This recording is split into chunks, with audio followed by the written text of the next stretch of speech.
Please give me a sign when we start.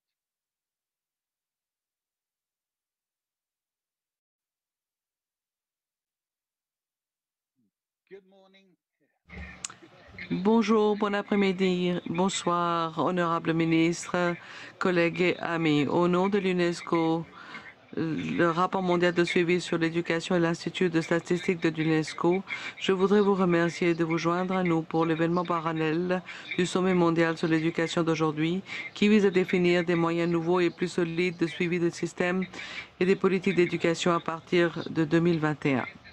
La discussion d'aujourd'hui offrira un aperçu du développement de repères nationaux et régionaux pour mesurer les progrès vers l'ODD 4 de manière significative et comparative. Au cours de la prochaine heure, nous aurons l'occasion d'entendre la perspective nationale, régionale et mondiale sur les efforts en cours pour établir les normes, coopérer et renforcer les capacités au profit du développement de cadres de suivi de l'éducation au niveau des pays, de l'organisation régionale et de l'ODD 4 mondiale. Nous examinerons comment ces réformes soutiendront la mise en œuvre de la stratégie GPE 2025, des repères, des processus de repères, et puis ils peuvent créer de nouvelles dynamiques en éducation au niveau du pays, au niveau régional et au niveau mondial. Je suis Duncan Fenner et je serai votre modérateur aujourd'hui. En tant que président du conseil d'administration de l'Institut de statistique de l'UNESCO et ancien responsable de la politique de l'éducation au Norvège et le comité FA et co-président de l'éducation de comité directeur de 2030, je crois fortement dans l'importance de la collaboration régionale et le partenariat pour atteindre les objectifs internationaux. Je suis ravi d'être votre modérateur et j'essaierai de vous guider pendant cette heure qui vient. Tout d'abord, quelques règles de base pour que tout soit en ordre. Ce webinaire est diffusé en direct sur Facebook pour notre public international. Nous utiliserons le chatbox pour vous fournir des ressources tout au long de l'événement, telles que des rapports et des ressources auxquels nous nous référons, les liens vers les sites web, des biographies d'intervenants, etc. Certains d'entre vous prendront la parole à divers intervalles au cours de discussions. Nous vous prions de couper et d'allumer votre microphone lorsque nous vous demanderons de le faire. Nous vous demandons de respecter le temps imparti et faire des remarques brèves et concis afin de nous assurer que chacun d'entre nous ait l'occasion d'alimenter cette discussion importante. Si vous avez des questions pour les orateurs, veuillez les taper dans la boîte de questions-réponses qui se trouve en bas de votre écran. Nous ferons de notre mieux pour y répondre lors de la session ouverte de questions-réponses. Sans plus tarder, je voudrais maintenant donner la parole à la sous-directrice générale de l'UNESCO pour l'éducation, Stefana Giannini, qui a également co-présidé le comité directeur. Et je vous donne la parole maintenant pour livrer vos remarques introductives. Merci beaucoup, merci. C'est un grand plaisir pour moi d'être ici de Paris à l'UNESCO, de vous souhaiter à tous le bienvenu à cet événement officiel parallèle pour l'établissement des critères. J'essaie d'écouter votre recommandation et garder mes commentaires aussi brefs que possible, de se concentrer sur deux sujets. Pourquoi il est si important d'avoir cette discussion aujourd'hui pendant le sommet mondial de l'éducation organisé par GP et l'importance de cette réunion pour les mois et les années à venir. C'est une étape significative pour traduire les engagements. La réunion ministérielle, le segment de l'éducation mondiale convoqué par l'UNESCO en marge du forum politique de haut niveau sur le développement durable autour des 80 ministres de l'éducation et dirigeants de la communauté internationale de l'éducation vise de relancer la coopération mondiale pour accélérer Le progrès vers l'ODD 4 et placer l'éducation au centre des agendas politiques. Toutefois, ces engagements qui ont souffert en raison du Covid-19,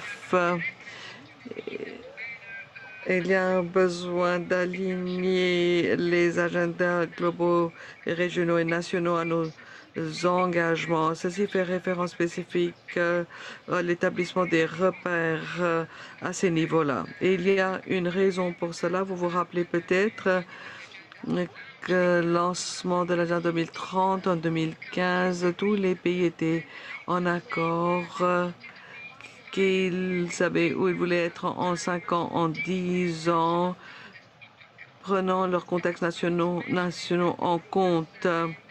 Mesurer le progrès, être sûr que là où il y a un obstacle, une fossée, il était possible de mettre en place des politiques nécessaires pour les combler et les surmonter. Ceci n'est pas spécifique à l'éducation, c'est un point très important. Le secrétaire général des Nations Unies nous a demandé d'embrasser ce qu'on appelle la culture de la responsabilité partagée en faisant le benchmarking pour le progrès.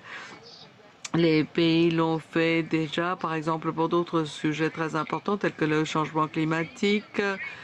Le cadre d'action fait appel pour l'établissement de tels critères pour que le progrès aille vers l'ODD 4 et c'est la raison pour laquelle nous avons fait que ces critères et les benchmarks, que les indicateurs ODD soient une pierre angulaire et l'adoption de ces critères pour un nouvel environnement éducatif dans une situation très changeante malheureusement, mais il est important que ce chapitre soit là.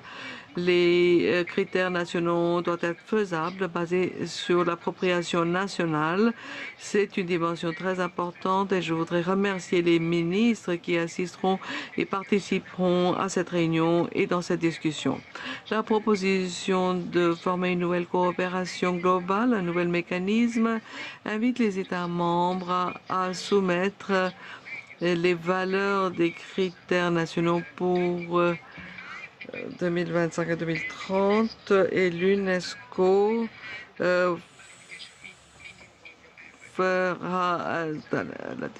préparera ce rapport pour la réunion de novembre. Les organisations régionales sont l'autre pilier critique de cette initiative et les organisations régionales du monde entier ont également contribué déjà à ce processus en soutenant ces valeurs de benchmark pour leur propre État membre. Donc, lors de cette heure qui va suivre, vous allez entendre les personnes qui mènent ces processus et fournissent des soutiens vibrants techniques à cette initiative. Ceux qui ont convoqué cet événement, l'Institut de statistique de l'UNESCO ainsi que le rapport mondial de suivi sur l'éducation sont engagés à le soutien de ce processus. Gardons ceci à l'esprit. Je voudrais remercier mes collègues qui sont très engagés à contribuer avec leur expertise technique à cet alignement des critères de ces benchmarks et nous pensons que l'objectif clé de l'événement d'aujourd'hui, de cette manifestation, est d'identifier de nouvelles façons de renforcer ces canaux de collaboration et mise en œuvre des critères régionaux et montrer comment ils peuvent également soutenir la mise en œuvre de la stratégie et le plan d'action 2025 de GPE. Je vous souhaite des discussions fructueuses et je vous remercie beaucoup.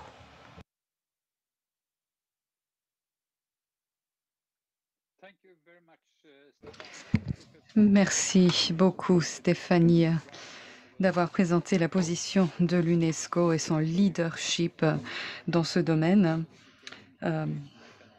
Afin d'atteindre les ODD 4 grâce à un mécanisme de coopération mondiale en matière d'éducation qui a été remanié, comme vous l'avez évoqué.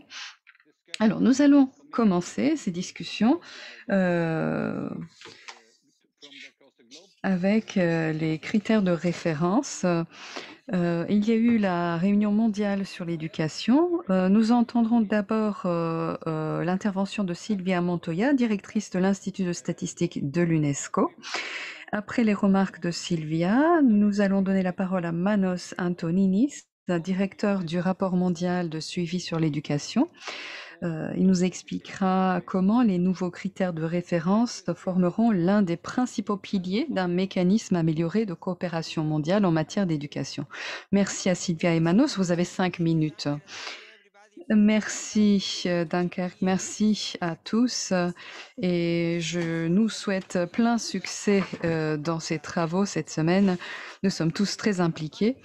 Alors, je vais commencer en nous rappelant les objectifs en 2015 lorsque nous avons adopté le programme de 2015. Il s'agissait d'un agenda extrêmement ambitieux. On savait également que l'on ne pouvait pas cibler un agenda moins ambitieux.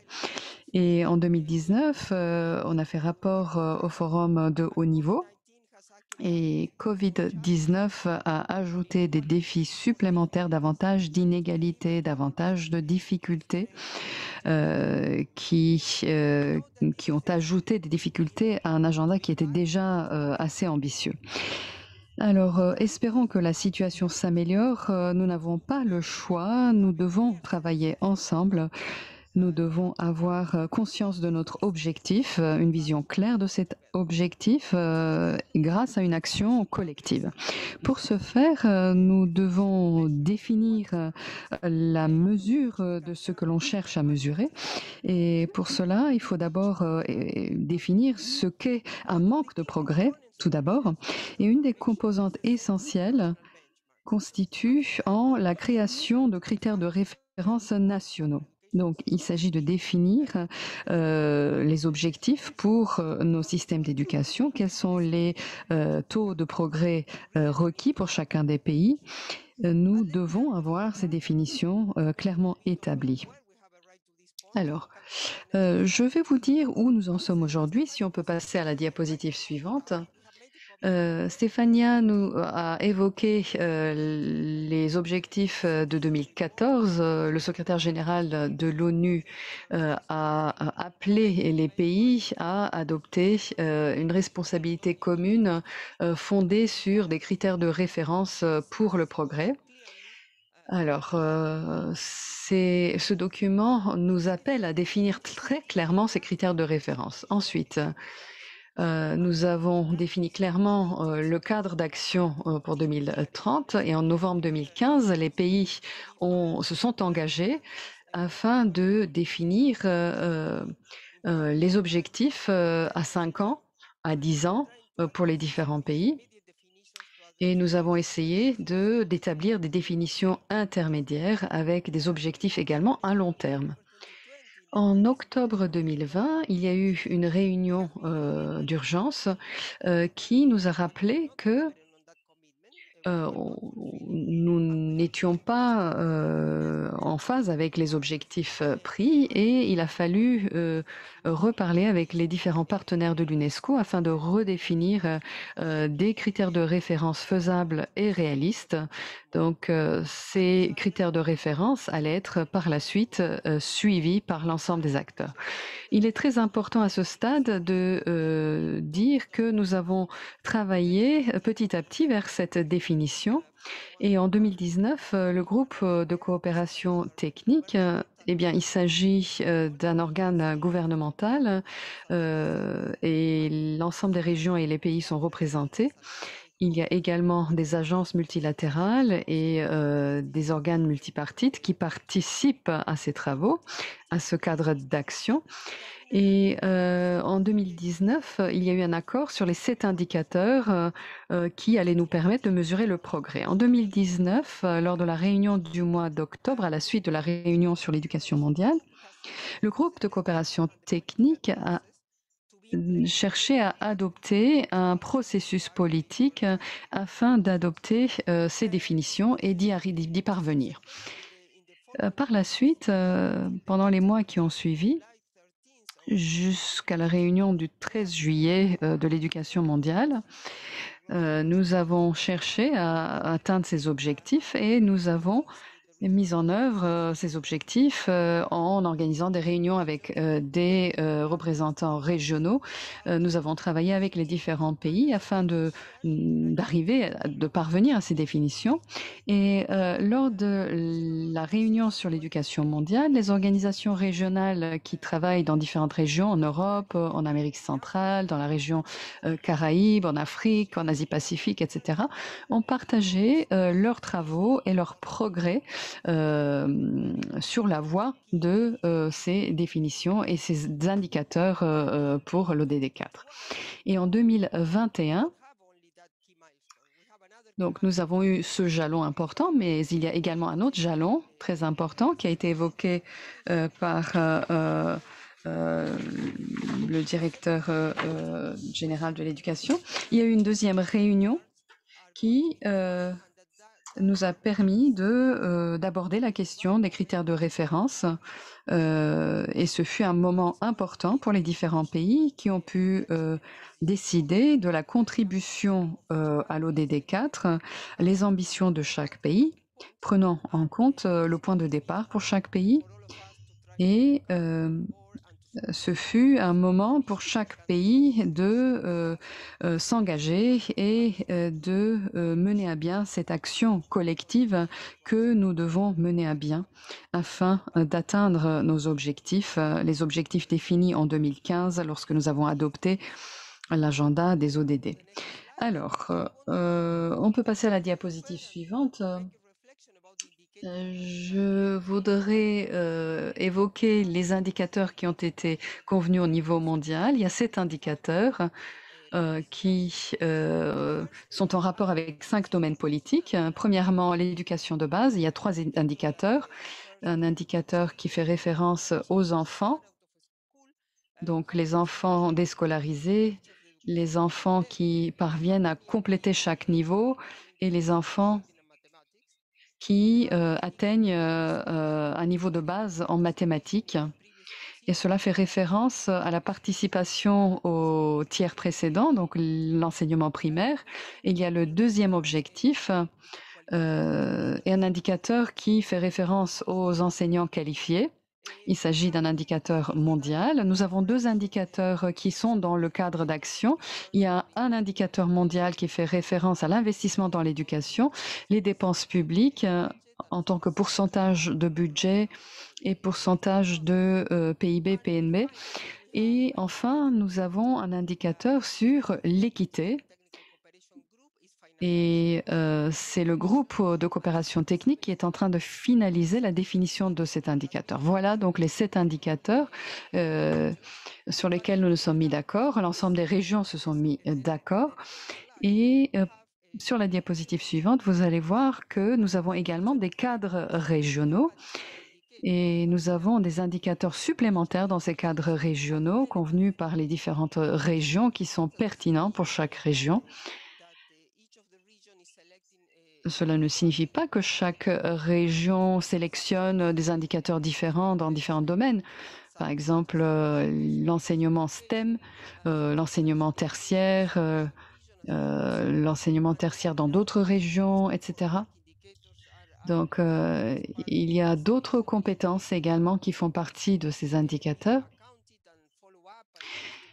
Bien entendu, il faut suivre ces différents indicateurs afin de suivre également les progrès accomplis, de mesurer la participation à l'enseignement professionnel et des critères qui permettent également de mesurer l'efficacité d'un enseignement, de l'environnement d'enseignement. Donc, ces éléments sont très importants pour les différents pays, les différentes régions. Il est très important d'en assurer le suivi si l'on souhaite atteindre nos objectifs. Avec ces mots, je donne la parole à Manos.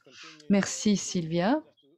Et je vais continuer la présentation. Je vais tout simplement résumer les efforts faits par les organisations régionales dans les différentes régions en Afrique, Afrique, Caraïbes, Asie-Pacifique, en Europe.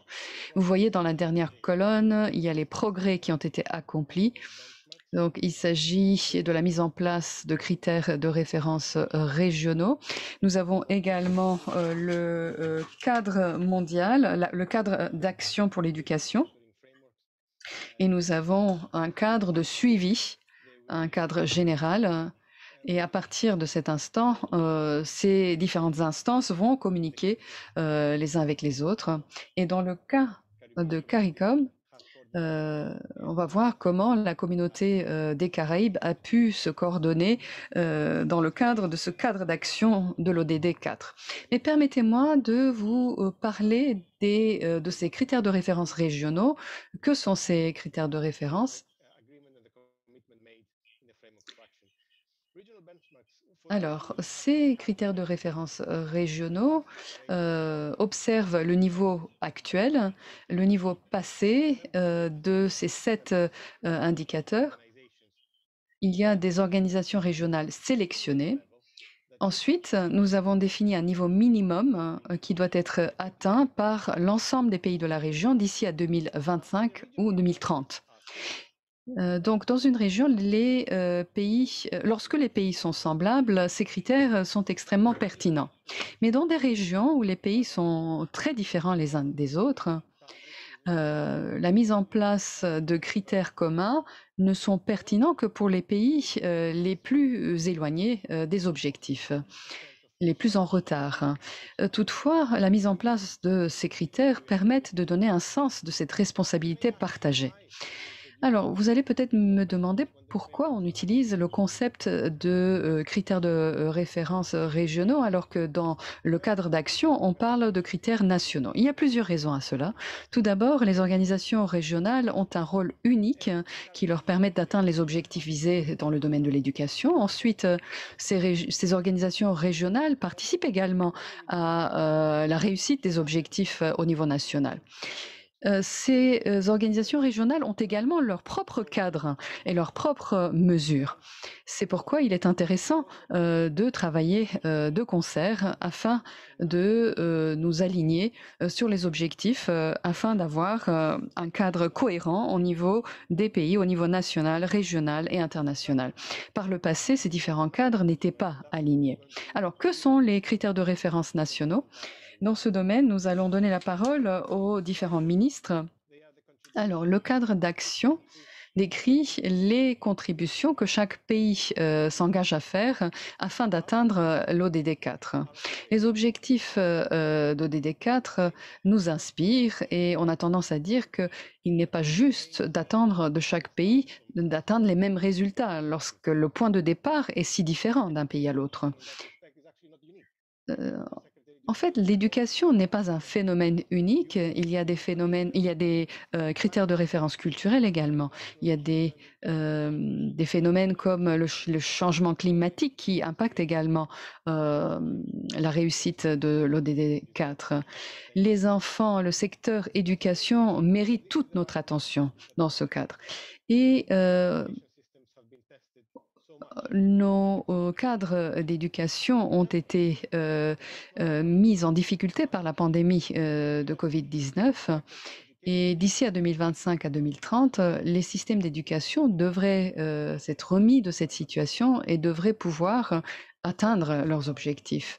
De même, ce processus permet de faire un ajustement par rapport au pire scénario envisagé si les systèmes éducatifs ont été impactés au point où il faudra revoir les critères de base définis. Alors, le 1er octobre 2025-2030, les valeurs des critères de référence de l'ODD 4 seront étudiées afin de voir si les objectifs, si les engagements pris ont été tenus. Les informations seront compilées tout au long du mois d'octobre. En préparation de la conférence générale.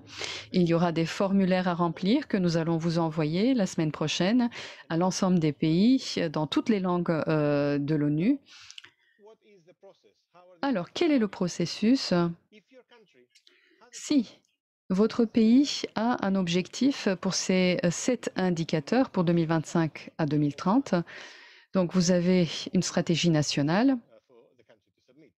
Dans ce cas-là, ces éléments devront être soumis par le pays en question.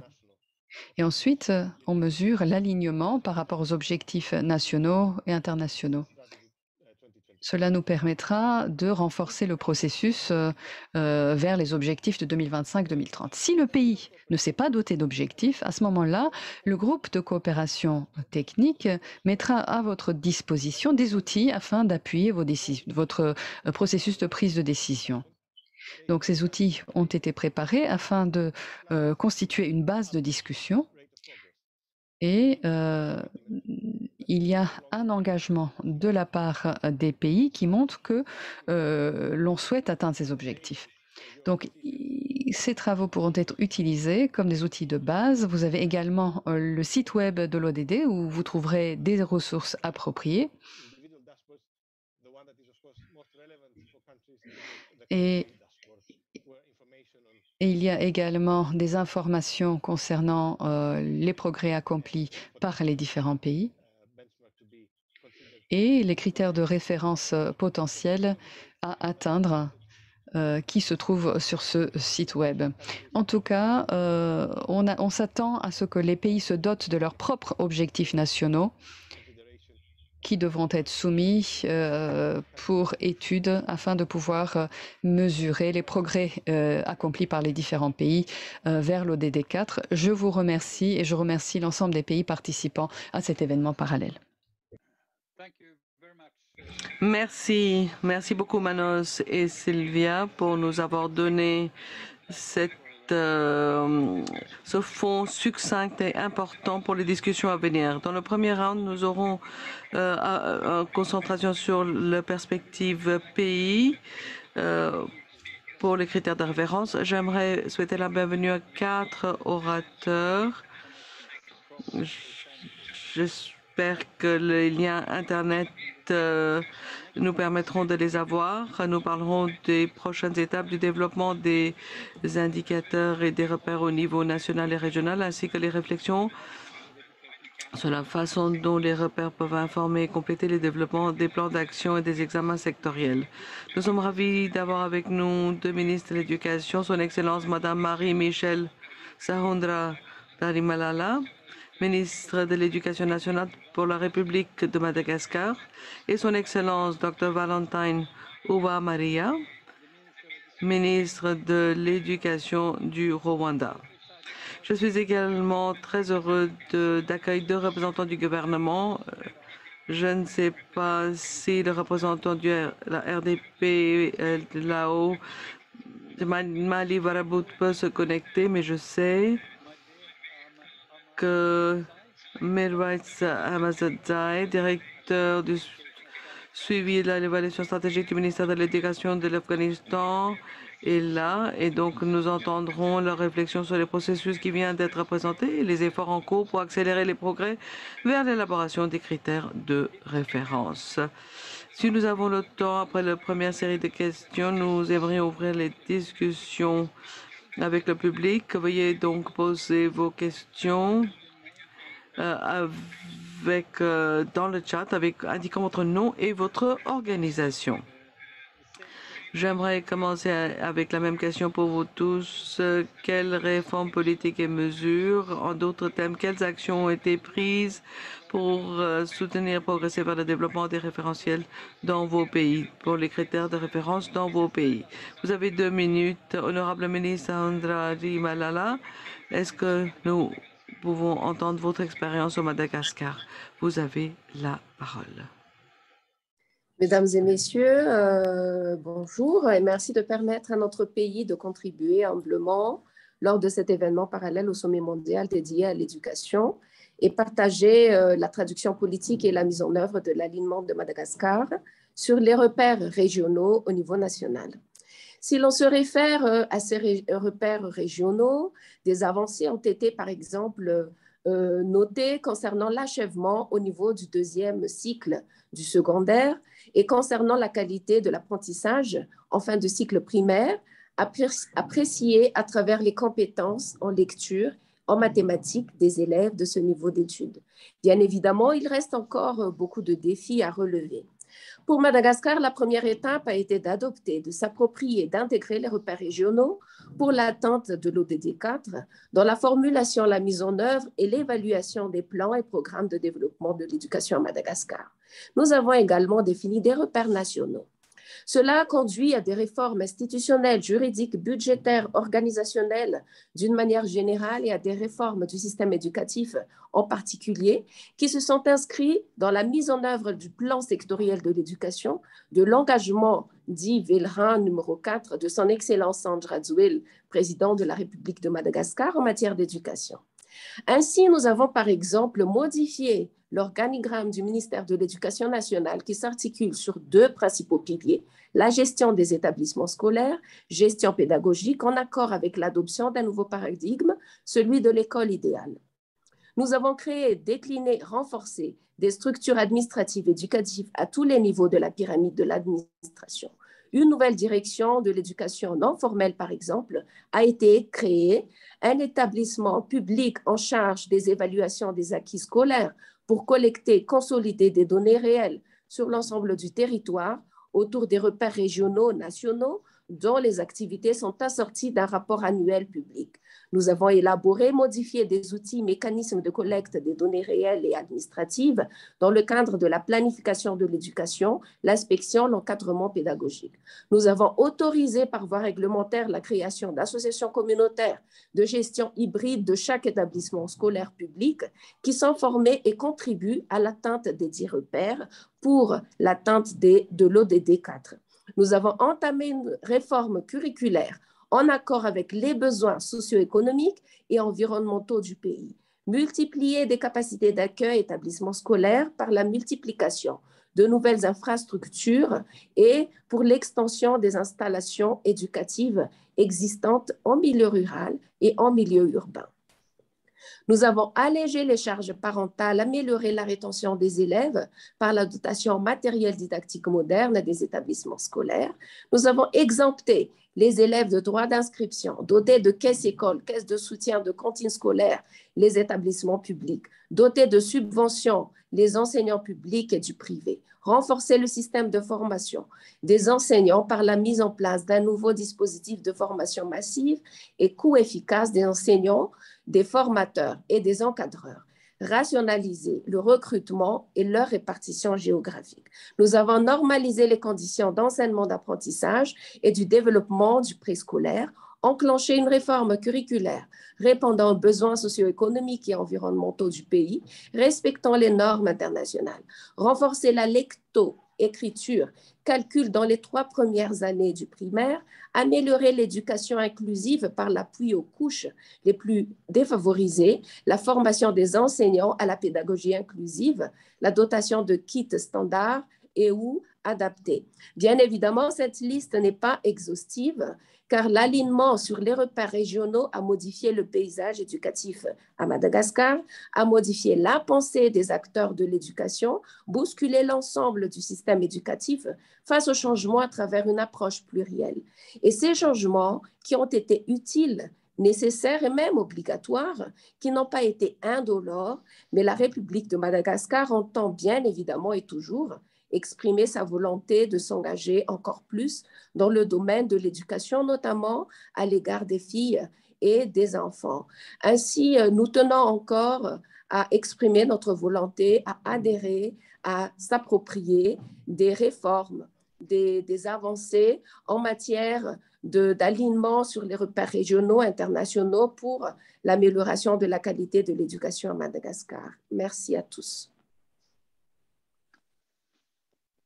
Merci beaucoup. Thank you very much. Merci beaucoup. Je voudrais maintenant me tourner à l'honorable ministre Uwamariya de Rwanda et demanderai qu'elle partage son expérience avec les critères de référence au Rwanda. Vous avez la parole, Madame la ministre. Merci beaucoup. Merci aux organisateurs de cet événement parallèle dans lequel nous allons vous montrer les réformes qui ont été entreprises pour faire avancer le développement des critères de référence au Rwanda. Un certain nombre de politiques et stratégies ont été développées, les efforts sont déployés vers le développement des critères de référence. Permettez-moi d'énumérer certains de ces critères. L'introduction de l'évaluation pour mesurer les compétences des apprenants de même niveau scolaire au niveau des districts, au niveau national, permettant ainsi la comparabilité. Des efforts ont été faits pour l'évaluation régionale et ceci compare les niveaux de nos apprenants et ceux qui sont dans les régions. Et entre-temps, nos outils d'évaluation nationale ont été revus pour être en ligne avec la méthodologie et les normes internationales. Il y a des efforts qui ont été faits pour améliorer l'indice du capital humain et à cet effet, l'indice de telle stratégie a été développé comme un des outils qui va être utilisé pour être sûr de nos interventions planifiées, que nos politiques sont bien alignées avec les zones de priorité qui affectent le plus l'accès à l'éducation ainsi que la qualité de l'éducation. Donc, les repas scolaires est une des priorités pour le gouvernement du Rwanda, du développement du capital humain. Les repas scolaires attirent les enfants à l'école et aident dans l'apprentissage. Lorsque les écoles étaient fermées en raison de la pandémie du COVID-19, le gouvernement du Rwanda a décidé de construire plus de 22 000 classes afin de réduire la surcharge ainsi que les longues distances couvertes par les enfants venant à l'école. Ceci rend l'apprentissage intéressant, réduit la déscolarisation et améliore le taux de participation. Et la formation politique de gestion et la formation des enseignants, tout a été fait pour améliorer la performance ainsi que la proportion d'enfants avec les qualifications minimum requises. Il y avait également les engagements du gouvernement pour augmenter le pourcentage de l'éducation. Ça, c'est les dépenses de l'éducation comme part de PIB. Le curriculum Rwanda a été révisé de la base de connaissances à un curriculum basé sur les compétences pour être inclusif. Qui plus est, le Rwanda révise la politique en matière de l'éducation pour l'aligner avec les défis et les engagements au niveau régional, national, régional et international.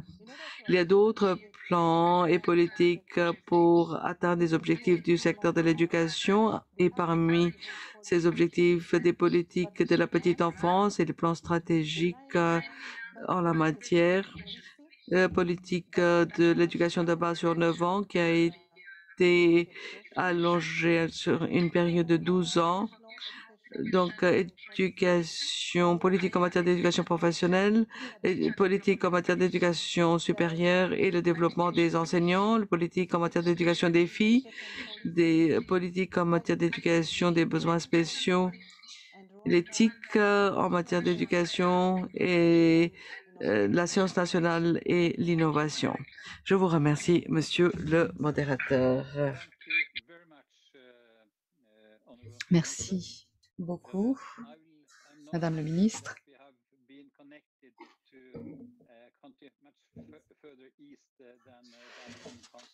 Alors, je vois que nous avons du mal à nous connecter, mais nous avons parmi nous Monsieur Mali About. Je ne sais pas si je prononce bien votre nom, mais n'hésitez pas à nous faire part de ce que vous avez réalisé dans la République démocratique populaire de Laos. Monsieur Mala. Merci beaucoup. Merci pour cette invitation. Alors, s'agissant de la première question, s'agissant de l'ODD 4, jusqu'en 2025, s'agissant de l'objectif multisectoriel, il y a des repères régionaux et un grand nombre d'indicateurs. Nous avons un plan de suivi et pour certains domaines, nous avons besoin de mettre en place des objectifs. Nous avons mis en place différentes mesures politiques dans le domaine des données. La loi statistique est un instrument qui régit le domaine statistique lié à l'éducation, à l'enseignement.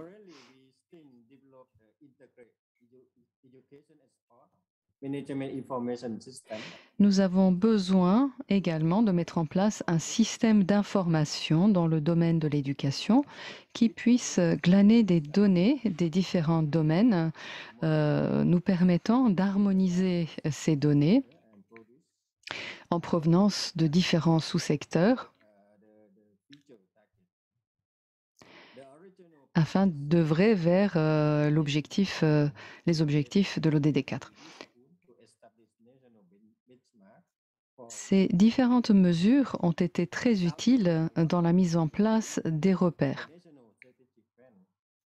Notre plan stratégique national nous a permis de définir des indicateurs pour les différents repères. Je vous remercie. Merci pour ces informations très intéressantes en provenance de là-haut. Et je me tourne vers notre dernier intervenant pour cette séance, Monsieur Mirwais Ahmadzai, qui vient du ministère de l'Éducation en Afghanistan. Quelle a été l'expérience de votre pays dans ce domaine? Bonjour à tous, est-ce que vous m'entendez? Nous vous entendons, mais ce n'est pas très clair, dit l'orateur. Continuez, je vous en prie. Les interprètes s'excusent, il n'y a pas de son.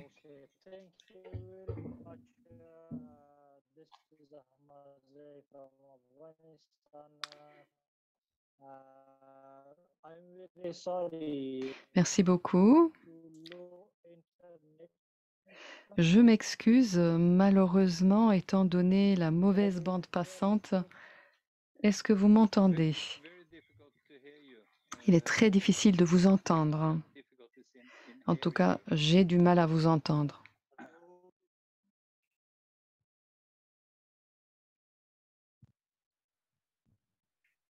I think that based on the time and the time constraint, étant donné les contraintes que nous avons par rapport au délai accordé à chaque intervenant, je vous propose de vous redonner la parole tout à l'heure. Il y aura une autre partie sur les questions-réponses. Malheureusement, nous ne vous entendons pas.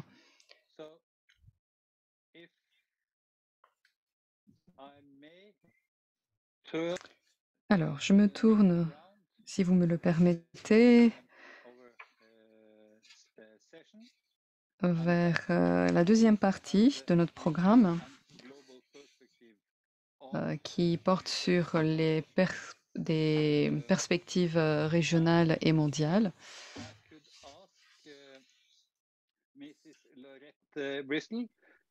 Alors, Madame Laurette Nissi, Bristol, Laurette de CARICOM et Nidhi Khatri du partenariat mondial Pouvez-vous nous dire quelques mots sur les perspectives régionales et mondiales s'agissant de la mise en œuvre des repères? Madame Laurette Bristol, pouvez-vous partager certaines de vos réflexions sur la façon dont ces repères régionaux ont été établis dans les systèmes éducatifs des États membres de CARICOM? Merci, Dankert. Bonjour à tous. Au nom du secrétaire général, au nom du secrétariat général du CARICOM, je vous remercie de nous avoir invités à cette conférence. En 2019, le secrétariat du CARICOM, en collaboration avec la Banque de développement du CARICOM et du réseau régional, a mis en place un certain nombre d'objectifs ainsi qu'un système de suivi pour la stratégie de 2030. Cette stratégie est en alignement avec les ODD et est en ligne également avec les objectifs suivis par l'UNESCO. Il s'agit de faire en sorte que l'ensemble des pays s'approprient ces objectifs. Donc il y a 7 indicateurs mondiaux qui sont des indicateurs pour lesquels la région s'est mise d'accord pour définir un certain nombre d'objectifs. En fonction de où nous sommes dans ce processus et dans la région où nous nous trouvons, il faut assurer le suivi de ces objectifs de façon adaptée et il faut mettre en place un dialogue commun dans la région sur la base des indicateurs et des objectifs qui ont été établis. Il y a des plans sectoriels dans le domaine de l'éducation. Il y a l'appui apporté aux États membres s'agissant de la mise en place d'une liste prioritaire d'actions. Et au niveau du secrétariat du CARICOM, nous appuyons ces travaux en collectant des données tous les ans de la part des États membres pour faire en sorte que l'on puisse soumettre des rapports de façon régulière. Donc, à la suite d'une première analyse de la situation, à la suite d'un premier rapport de 2019, cela nous a permis de prendre en compte les progrès accomplis et ces informations seront utilisées pour informer la réunion des ministres. Alors, s'agissant de l'ODD 4 et l'impact de la pandémie de Covid-19, il y a eu des perturbations, des pertes importantes dans le domaine de l'enseignement. La mise en place des repères doit se faire non seulement au niveau régional, mais également en lien avec le rapport mondial de suivi sur l'éducation. Donc, il faut que tout cela soit en lien avec des repères nationaux. Et il faut mettre en place également un accord au niveau national. Alors, dans ce cadre régional, ce que nous avons fait, c'est d'accélérer les travaux. La région s'est déjà engagée dans ce cadre. Les régions doivent pouvoir honorer leurs engagements. Il y a différents domaines d'action dans ce cadre. Par exemple, étant donné les travaux accomplis en 2019, nous avions déterminé les niveaux de base régionaux. Et sur cette base, nous avons également défini les objectifs régionaux pour un certain nombre d'indicateurs. Et nous avons défini les domaines d'action pour nos ministres qui doivent être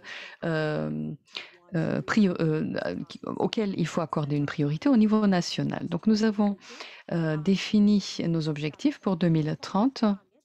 Nous n'avons pas établi des objectifs intérimaires, mais nous avons gardé les objectifs de départ. Donc il y a le point de base et sur cette base, on anticipe les progrès potentiels. il faut également prendre en compte le fait que chaque État se trouve, les États ont leur propre niveau d'évolution. Et pour les objectifs régionaux, nous avons pris en compte les États les moins avancés peut-être, ou en tout cas qui n'ont pas réussi à avancer à la même vitesse que les autres. Il fallait que ces critères soient réalisables pour l'ensemble des États membres. Donc certains États se portent très bien, d'autres beaucoup moins. Donc il faut que ce travail au niveau régional puisse appuyer l'accélération de l'ensemble des États membres de manière équitable, et je me tiens prête à partager les progrès accomplis dans ce domaine. Merci beaucoup, Laurette. Nous avons très peu de temps, malheureusement, pour entrer dans les détails de ce travail formidable. Alors, maintenant, je me tourne vers Nidhi Khatri, qui sera le dernier intervenant pour cette partie de la conférence. Et ensuite, je donnerai la parole au ministre pour terminer cette séance. Il y aura des questions-réponses également pour les deux ministres, si possible. Nidhi Khatri, du Partenariat mondial pour l'éducation. Alors, comment coordonnez-vous avec les organisations régionales s'agissant de la définition des repères régionaux? Nidhi, vous avez la parole. Merci, d'accord, pour cette question. Alors, comme vous le savez, nous sommes entrés dans la nouvelle stratégie de 2025 dans le Partenariat mondial pour l'éducation.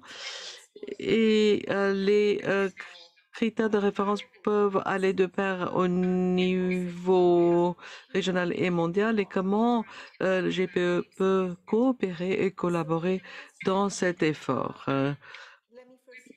Je voudrais commencer d'abord au niveau pays.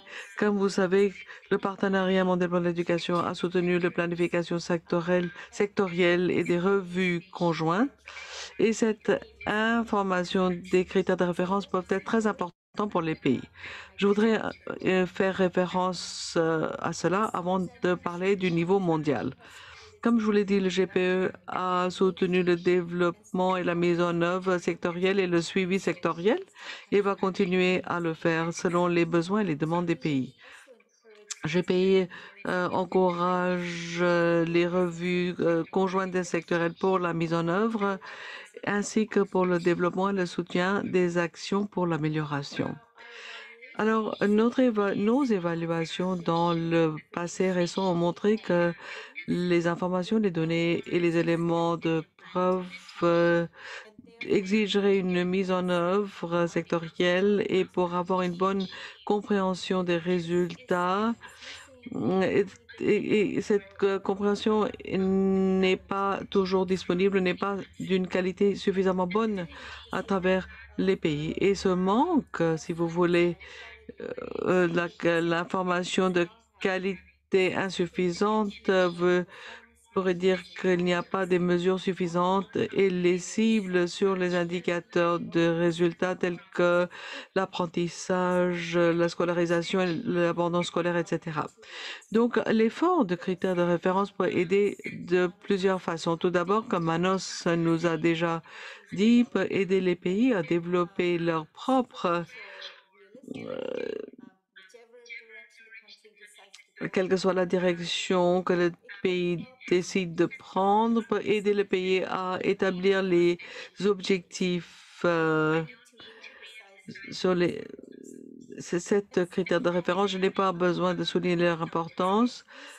Être d'accord sur les objectifs, mettre les ressources derrière les systèmes ainsi que les capacités nécessaires pour obtenir les données et de faire le suivi de ces indicateurs. Et c'est là où l'effort du GPE rentre en jeu, à savoir de véritablement soutenir le pays avec les données, les éléments de données nécessaires pour atteindre les objectifs. Et cela aidera le revue de secteurs conjoints. Nidhi, nous sommes vraiment à court de temps, je dois gérer le temps. Si vous pouviez juste nous dire une ou deux choses sur la partie régionale, s'il vous plaît. Donc, au niveau régional, ce que nous allons faire, comme faisant partie des résultats du partenariat mondial pour l'éducation, c'est inclure les données des critères de référence dans notre cadre de résultats. C'est un effort que nous ferons au niveau du partenariat. Et au niveau régional, nous sommes en train de développer le partenariat stratégique et pour l'instant, nous sommes en train de développer un cadre sur comment y arriver et une partie sera représentée par le partage de l'information et le soutien des pays à l'apprentissage des autres. Cet effort, ce volet aura un impact au niveau régional. Donc, je m'arrêterai là. Je vous remercie. Merci, merci. Je suis vraiment désolée de vous avoir coupé court.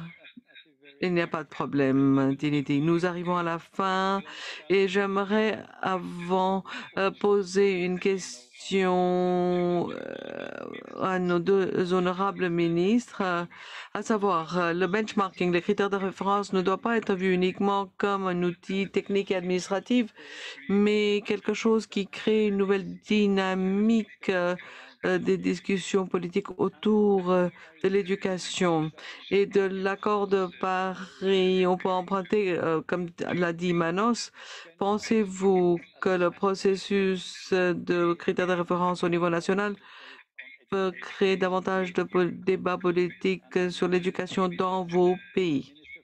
Et je laisserai d'abord le ministre du Rwanda et ensuite de Madagascar de donner leur réponse. Merci. Merci beaucoup, monsieur le modérateur. Comme votre réponse de dire oui ou non, je dirais oui.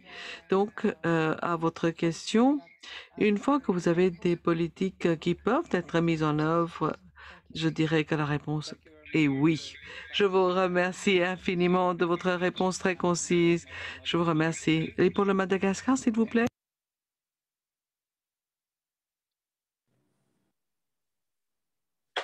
Merci. Bien évidemment, il est très important et nécessaire que ces repères ou critères de référence soient cohérents, pertinents, efficaces, en adéquation avec les besoins nationaux et s'intègrent dans le grand système de l'éducation d'une manière générale avec les différents sous-systèmes régionaux et nationaux. Ainsi, Madagascar, tel que je l'ai annoncé tout à l'heure, le visage éducatif à Madagascar, la pensée des différents acteurs de l'éducation à Madagascar a changé du fait que nous avons l'obligation et le devoir d'apporter des changements à travers l'alignement et l'intégration, l'appropriation de ces débats, de ces critères de référence et l'ensemble du système national, éducatif national se doit de s'inscrire dans cette dynamique d'ensemble pour être cohérent en accord avec l'alignement régional, international. Donc, je dis oui à votre question. Merci.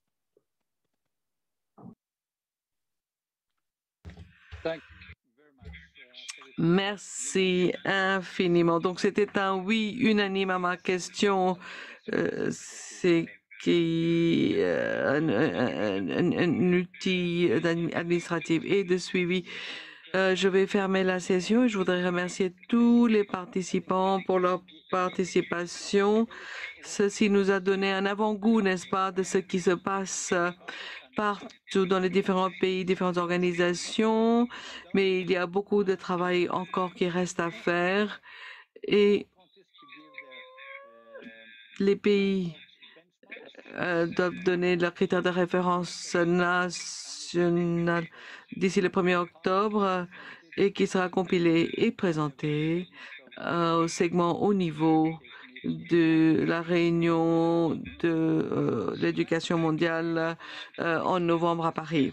Je vous remercie beaucoup. Un grand remerciement au rapport mondial de suivi sur l'éducation ainsi que l'Institut de statistique de l'UNESCO UIS et j'espère que cette discussion sur les critères de référence continueront et que nous aurons plus de temps, suffisamment de temps pour discuter des processus, des critères de référence et comment on peut les utiliser, ce qui représente une partie très importante du processus des critères de référence. Donc, merci beaucoup de toutes les villes. Certains sont tôt dans le matin, d'autres tard le soir, d'autres dans l'après-midi.